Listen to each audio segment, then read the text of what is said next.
Guys, this is very important to know, so I need to be sure I tell you. Um,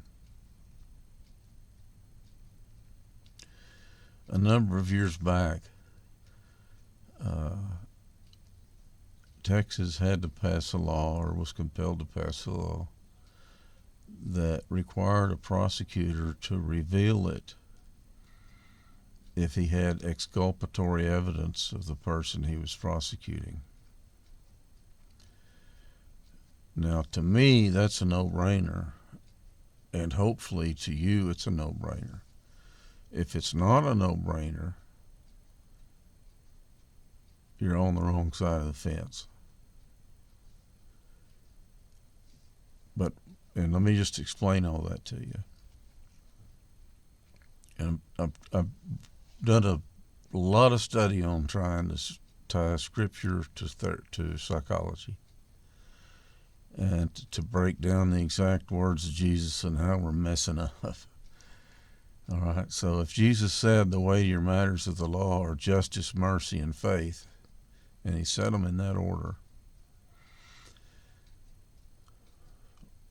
what's wrong with the prosecutor? It depends on his heart. So Steve Smith is a former prosecutor and a friend of mine with a big heart. And I was foreman of the grand jury he managed a few decades ago. And I didn't see anything inconsistent with the big heart. A good prosecutor is simply focused on the truth. And that's very Jesus-like.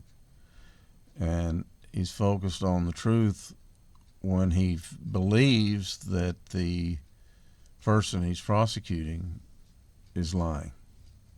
And that's a good prosecutor. Now,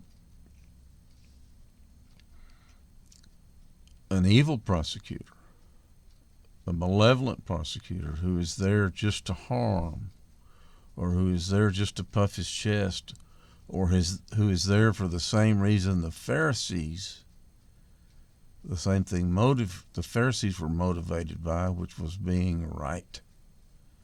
And this is what Paul called pride. Jesus never used the word pride, but pride is when your ego gets in there and you start chest puffing. You can't admit you're wrong. That's pride. And there are prosecutors who have known that the guy or gal they were prosecuting was innocent, but they had already begun prosecuting them and didn't want to admit it, and withheld the exculpatory evidence that they had and went ahead and sent them to the pen. Not by an honest mistake, but by deliberate deception, deliberately withholding exculpatory evidence. So that's why the legislature of Texas passed a law which means you can send the prosecutor to the pen if he pulls that crap. You with me?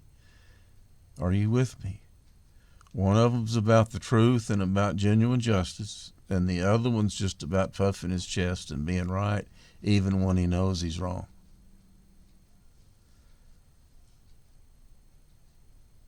And he's pretending to be righteous and on the side of righteousness by being about justice. But he's not about justice if he withholds exculpatory evidence.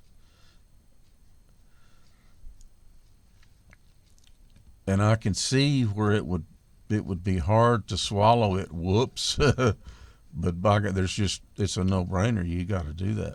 A lot of people don't think you have to. They're got a corrupt compass. If you know what's evil, bad, and wrong, all right, you don't have a corrupt compass. You may be corrupt, but you don't have a corrupt compass. When you can't admit it, your compass is corrupt.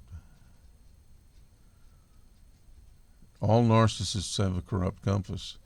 They don't have an empathetic golden rule. Of course, none of us would want to be prosecuted for anything, but if we know we're guilty, We know we deserve it, so to speak. All the speeding tickets I've gotten, etc. A friend of mine got a speeding ticket today for 87 in a 75. But that's just a minor thing. It's a major thing when it's something you're going to go to the pen for and stuff, you know. So you have to ask yourself that same question. Are you doing something or not doing something that you ought to do just to be malevolent, just to harm somebody?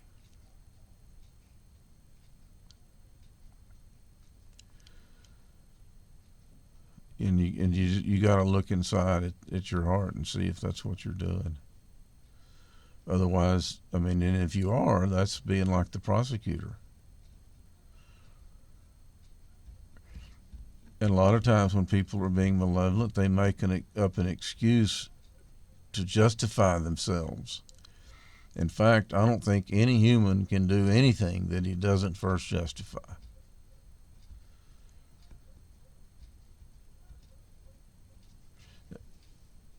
And some people will justify stuff by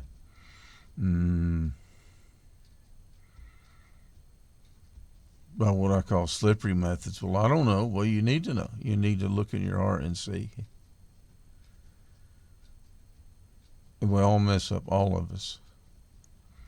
Peter at the charcoal fire. I don't know, Jesus. I never met that guy. You know, whoops. He was scared. He was scared. Paul confronting Peter. You were hobnobbing with those Gentiles till the Jews walked in the room, and then you treated them like touch-me-nots. Whoops. Yeah, you're right.